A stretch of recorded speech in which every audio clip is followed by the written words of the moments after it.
Mga kapatid, ito'y mag-reaction muli tayo. Ito'y karugtong doon sa kanina nga ginawa natin ng reaksyon at dahil sa mahaba ang video na ito, therefore atin itong putulin. Gaya ng ginagawa ko ng mga nagdaan, may part 1, part 2, part 3. Ngayon, ay itong mga pinagrereklamo itong mga itong sila si Badong at ito naman mayroon na silang panibagong nabingwit na ang reklamo dito ay nagkawindang-windang na ang kapatiran dito sa MCGI. So, pakinggan nga natin kung gaano katotoo yan. Pero bago ang lahat, gusto kong iparinig sa inyo, ano bang sabi ni Brother Eli sa mga kagaya nitong mga rebelde? Atin O po ikaw, munang gusto mo pakinggan. lumabas sa iglesia ng Diyos? Di lumabas ka. Ano pakialam kung lumabas kayo? Unang-una, di ko naman kayo kilala. Wala naman ako hiningi kahit 5 sa'yo. Ha? Ano? May hiningi ba ako 5 sa'yo? Yung mga naninira sa atin sa internet. Huh? Oy, lumabas ka. Sabi nga ni Kristo kay Judas, sige, Judas, yung iniisip mo, gawin mo madali. Sige. Sige. Pero tindigan mo yung pinapanira mo sa internet. Ha? May araw ka rin. Didimanda kita. Sige. Ha? Tindigan mo yung sinasabi mo, ha? Na ako'y manluloko. Sige. Subukan mo. O ikaw, gusto mo lumabas? So, yan po, mga kaibigan. Ano Badong? Anong say mo? Ikaw, puro ka Brad Eli, tapos pagka ganyan ngayon magsalita ka, para kang nagtatanga-tanga nitong mga nagdaan na kung saan si Brother Eli kasama pa natin. Pero ganun pa man, mga kababayan, pakinggan natin itong mga kabulastugang mga pinagsasabi ng mga ito. Tingnan nyo, and sa Pilipinas, sa Guadalupe, sabi nyo, di po ba, nung time ni Brother Eli, Opo. napakasaya natin?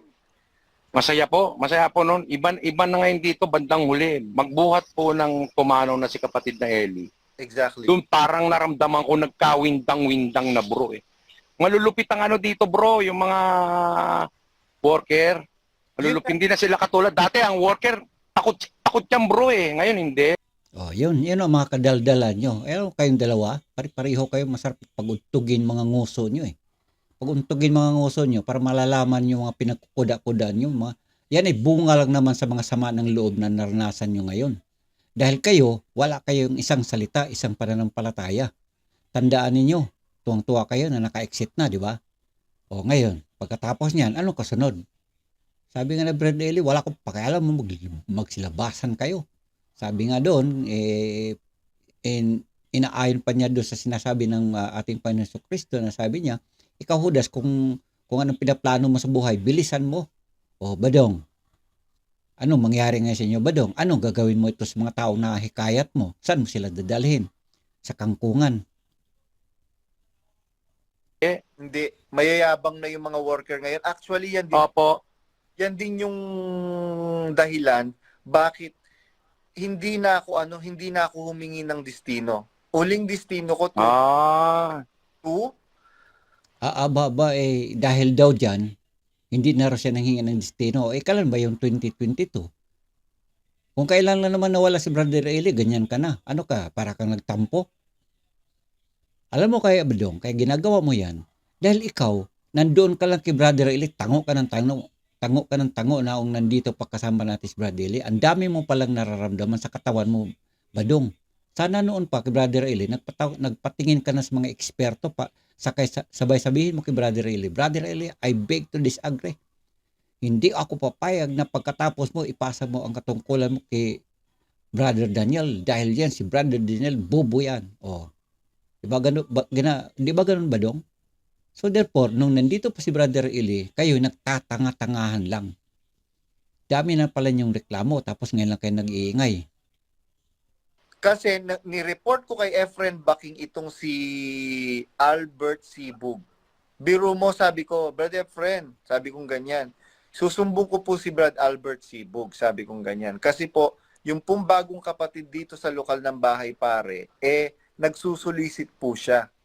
Hindi po ba bawal, Brother Eli, yun? Pagka yung kapatid bago, wag nating lalapitan muna regarding financial, patibayin muna natin yung faith niya. Hindi ba Dong? Daldal mo lang yan. Pwede namang lapitan sa mga kapatid na bago. Depende na lang yan.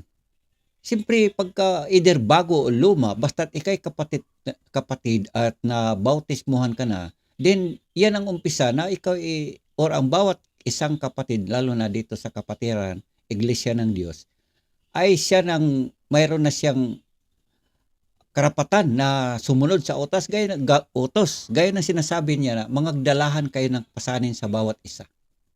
Yung badong, alam mo yung nguso mo badong, sarap lagyan ng mga pinagbaga na bakal at nang maramdaman mo mga pinagkuda-kuda mo puro na lang paninira. Siyempre mabibilang na rin kapatid yan kahit bago man siya o lumang kapatid. Dahil mayroon na rin siyang tungkuling sumunod sa mga utos ng Panginoon. At isa na nga dyan, mangagdalahan kayo ng pasanin sa isa't isa. Ngayon, kung hindi pa naman niya kaya, wala naman pilitan. Di ba Badong? Alam mo Badong yung mga ginagawa mo ngayon? Ano yan? Yun ay bunga lang sa sobra mong galit, nag-aalab na galit mo sa pamilya rason. And then, dinadamay mo ang pamilya or ang kapatiran dahil siyempre ang brother Daniel ay siya ngayon nangasiwa sa MCGI. Para ba Badong, di ba? Para ba makaganti? Ha? Para ba makaganti? Yan ang purpose mo diyan eh. So therefore, ang tawag ko sa iyo Badong, ikaw ay anak ka ng tatay mo. So nagkaroon ng hearing. Ang ginawa nitong Albert Sibug na tong walang yan na tong mukhang bakulaw. O kita mo, ang lakas pa nito mang lait. Alam mo mga kapatid, ito at bunganga ni Badong. Tamang-tama talaga sa kanya siya ay anak ng kanyang tatay. Di ba Badong? 8:44 ng Juan. Pakinggan mo to Badong, ginagawa mo Badong. Kung tama ba ito Badong? Ha? Kung ikaw ba'y nasa ayos pa ba yung utak mo na yan? Or ikaw ba'y dapat ka pa bang tawaging ayos pa yung mga pag-iisip mo Badong? Pag ako ang magsalita dito Badong, wala na sa huwisyo yung pag-iisip mo eh. Di ba? Puro na alimuom sa iyong utak na nandiyan ngayon. Ito mga kapatid, pakinggan niyo yung mga kabaliwan ni Badong.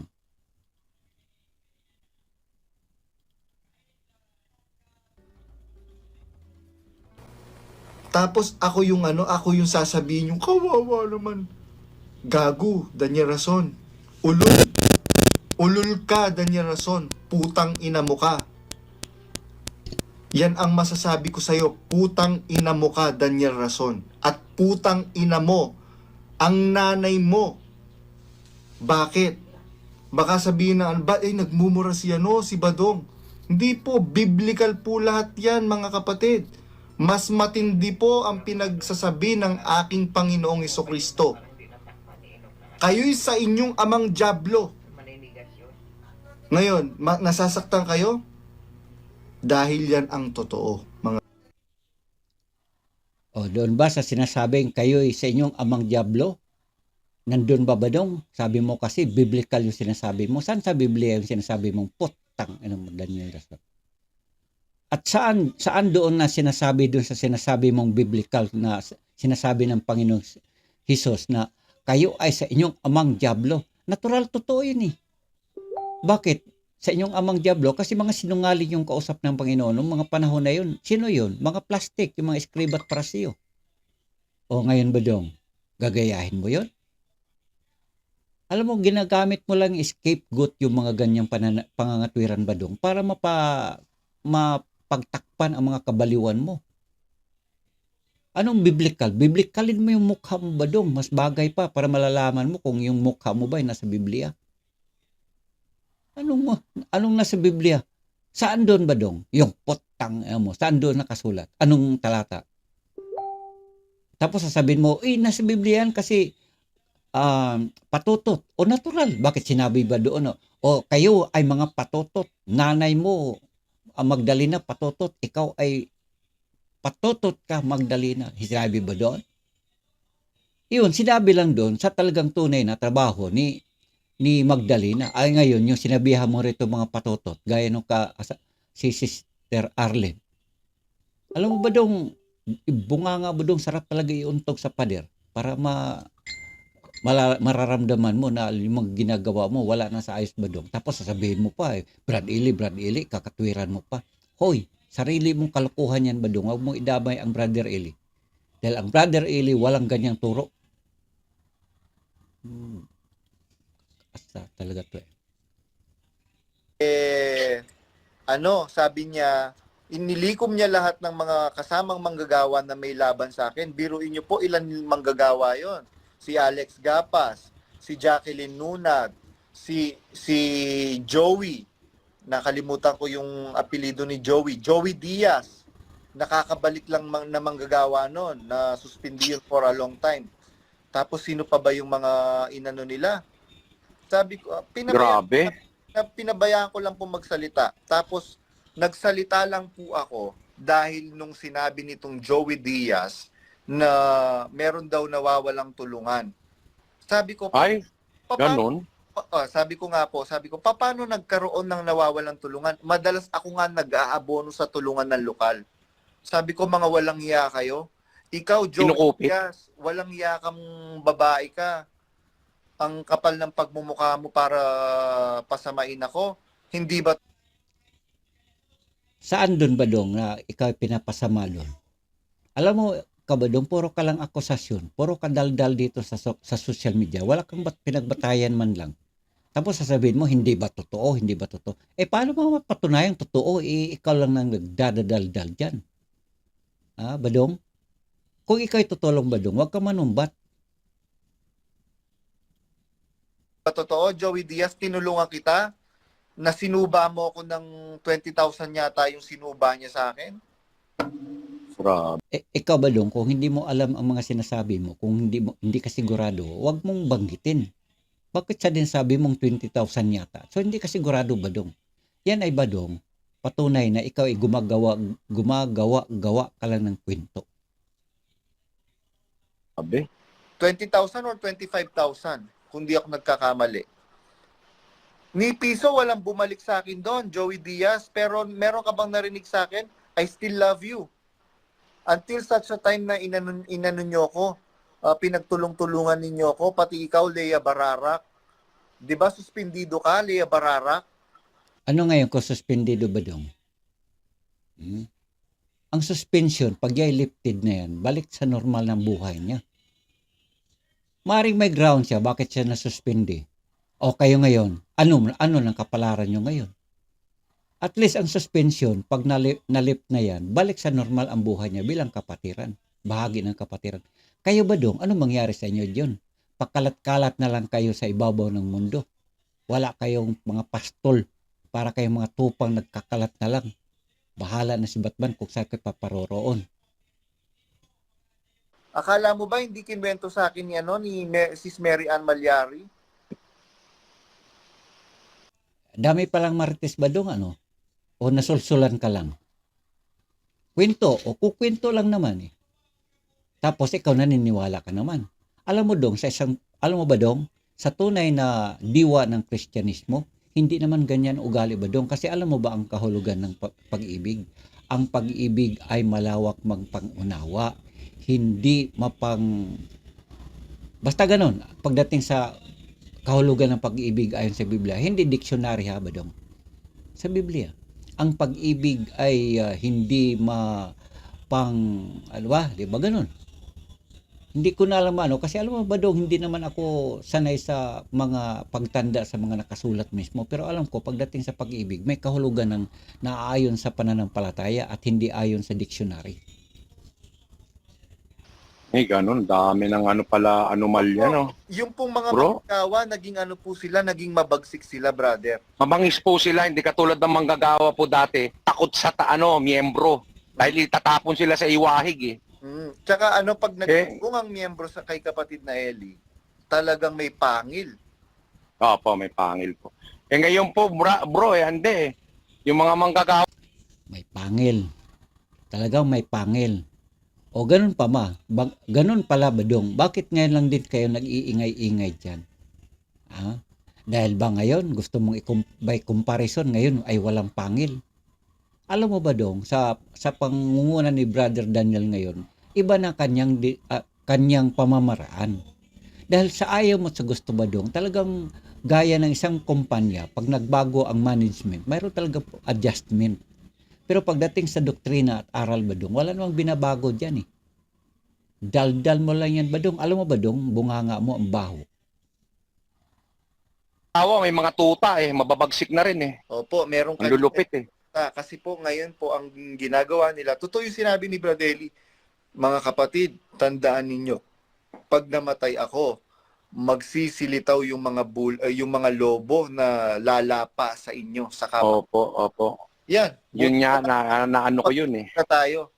Ngayon, brother, ano kung gusto mong sabihin? Tika, anong gusto mo sabihin? Alam mo ba dong, yung sinasabi na Brother Eli, kamo, na pagkatapos niya ay maglilitawan ang mga lubo na siyang lalapa sa kawan. Alam mo, totoo yan ba dong? At natupad yan sa pagmumukha ninyo. Di ba ganun yan?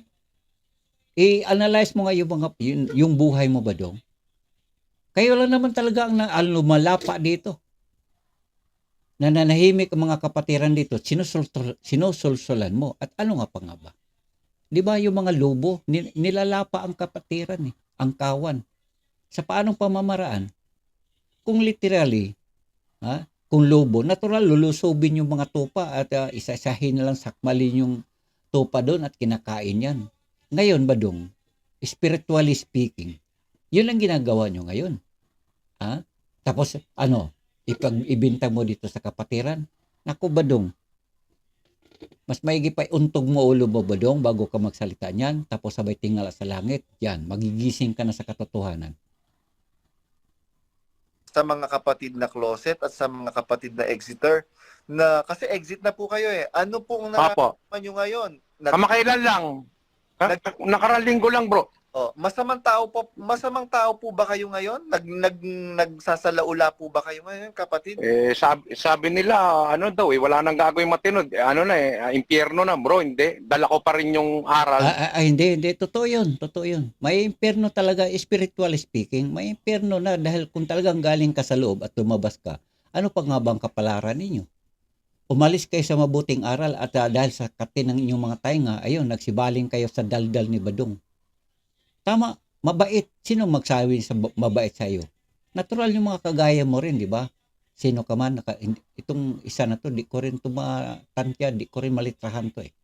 Natural, sino magsabi na mabait? Di ba kayo lang din?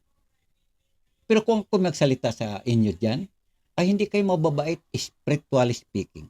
Pero kung sa personal ninyo, natural bilang tao, kung mayroon kayong diwa na isang makatao, natural makikishare kayo, pero sa ugali nyo ngayon, hindi na kayo mababait sa paningin ng Panginoon. Kayo ay mga loko-loko na. Malibang may iba doon, pero nandito sa puso ko. Sa puso ko pa rin, bro. Saka, bilang yung mga closet, hindi mo mararamdaman pagka pagka nasa loob ka pa, lumabas ka, mapipil mo. Ganun ba yun? Sige. Sa huling pagkakataon sa video na ito, pakinggan mo. Sino ka man, di kita makilala eh. Pero anyway, sabi mo kamo, mga closet, kayo naman dyan mga closet, bilisan ninyo. Baka maiiwanan kayo sa takbo ng train. Pero bago ang lahat, bago tayo magtapos mga kapatid, kayo dyan mga closet kamo, mga closet, mga exeter, at mayroon pang balak na lumaya sa MCGI, pakinggan ninyo ang sinasabi ng Brother Eli. Pakinggan ninyo. Ikaw, gusto mo lumabas sa iglesia ng Diyos? Di lumabas ka. Ano pakialam kung lumabas kayo? Unang-una, di ko naman kayo kilala. Wala naman ako hiningi kahit 5 sa'yo. Ano? Hihingi ba ako 5 sa'yo? Yung mga naninira sa atin sa internet. Oy, lumabas ka. Sabi nga ni Kristo kay Judas, sige, Judas, yung iniisip mo, gawin mo madali.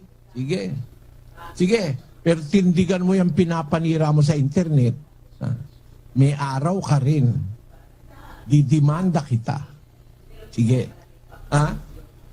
Tindigan mo yung sinasabi mo, na ako'y manluloko. Sige. Yan, tindigan ninyo. Sino pa ba? Mayroon pa bang susunod dyan? Sige, bilisan nyo kayo mga closet baka mo dyan. Wag ka nang ikaw ba dong, hari ka rin ng parinig, hari ka rin ng patarget. Alam nyo yung mga patarget nyo, hindi nga lang involve ang pera dyan kasi puro kay sol-sol. Ang galing nyo magpatarget, nagagalit kayo sa patarget ditong ginawa dito sa MCGI kamo. Dahil pera dito, pera. Kayo hari din kayo ng patarget. Di ba nyo yan naintindihan mga kapatid, mga kababayan ko dyan? Ito, patarget din naman itong ginagawa nila eh. Hindi nga lang dito involved ang pera kasi ang tinatarget nitong sila si Badong, si Seiji at saka si Neki, ang tinatarget nila ngayon dito, itong mga kapatid, gusto nilang sirain ang kanilang pananampalataya. Ngayon, yung iba naman na mababaw ang pananampalataya, na itayo lang ang pananampalataya nila sa ibabaw ng buhangin, natural, kunting hangpas, wala na, buwal.